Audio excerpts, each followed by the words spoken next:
राम राम शेतकरी मित्रांनो, आपलं हरभरा निघाल्यानंतर 5-6 दिवस होऊन गेलेले आहेत. त्याच्यानंतर आपण इथला जो कुट्टी होती, खार म्हणतात त्याला, ते बाकी घरी नेलं. आता थोडंफार होतं ते आपण इथं आपल्या SR कल्चर याच्यावर फवारणी करून घेतलेली आपण, म्हणजे ओलावा करून घेतलेला आहे. म्हणजे एकजीव केल्यानंतर आता हे पूर्ण थोडं पाणी लागल्यानंतर किंवा पाणी देऊ त्यावेळेला हे कुजन प्रक्रिया फास्ट होईल आणि जे काही पीक पेरू आपण तोपर्यंत काही प्रॉब्लेम येणार नाही. हे आपल्याला आता अनुभव आलेले आहेत भरपूर, आणि भरपूर दिवसापासून आपण असंच करत असतो. त्याच्यामुळे आपल्याला इथले पिकं आता जे पीक लावू त्याच्यावर तेवढा परिणाम होत नाही. समजा SR कल्चर या एस कल्चर कधी आपण फवारणी केली नसती किंवा आपल्या याच्यात जीवाणू वापर केला नसता, जे शेतकरी वापरत नाही बा त्यांच्या शेतामध्ये कधी असं राहिलं तर पहिल्या पिकाला प्रॉब्लेम येतो. ह्या जागेवरचे जे पिकं असतात ते तेवढे वाढ करत नाही, कारण ज्या वेळेला पाणी दिल्यानंतर कुजन प्रक्रिया होते त्यावेळेला गरमाट तयार होतं. त्याच्यामुळे ते गरमाटमध्ये मुळ्या पाहिजे तशा काम करत नाही आणि शेवटी पीक हे अशक्त असतं.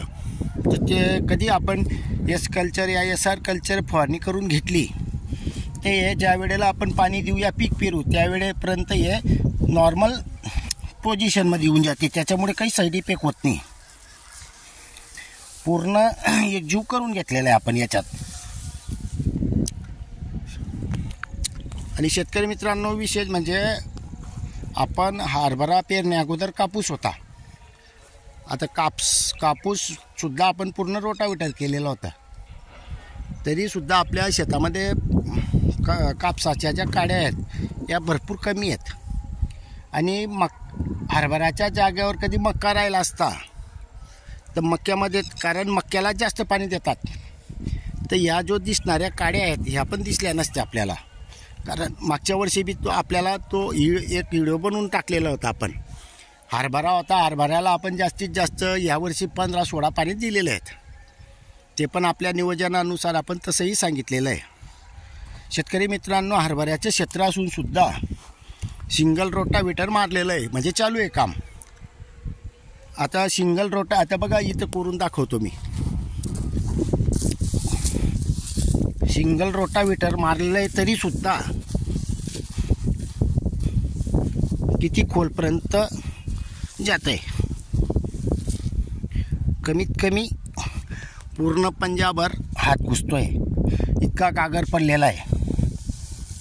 जमीन ही आपली भुसभुशीत झालेली आहे, कारण आपण जीवाणू कल्चर भरपूर वर्षापासून वापरतोय, त्याचा हा फायदा आहे.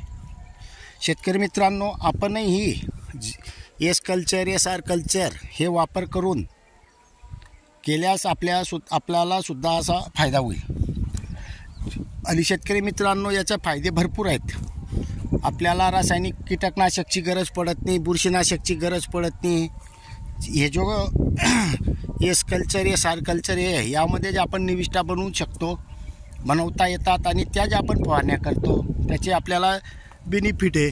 विशेष उत्पन्नातसुद्धा वाढ होते. नवीन शेतकरी समजा असतील तर त्यांनी 50% रासायनिक प्लस हे याच्यानं सुद्धा पहिल्याच वर्षी तुम्हाला उत्पन्नामध्ये फरक दिसेल. आणि शेतकरी मित्रांनो, विशेष म्हणजे याच्यानं लवकर जमीन भुसभुशीत होते. काळी कचरा किती जाळ टाका कुजण्यास प्रक्रिया होऊन जाते. आता शेतकरी मित्रांनो, आपली हे सबमेन आहे. ज्या वेळेला आपण रोटावेटर मारत येतो त्यावेळेला इथे थांबवतो, त्याच्यानंतर उचलून पुढं ठेवतो.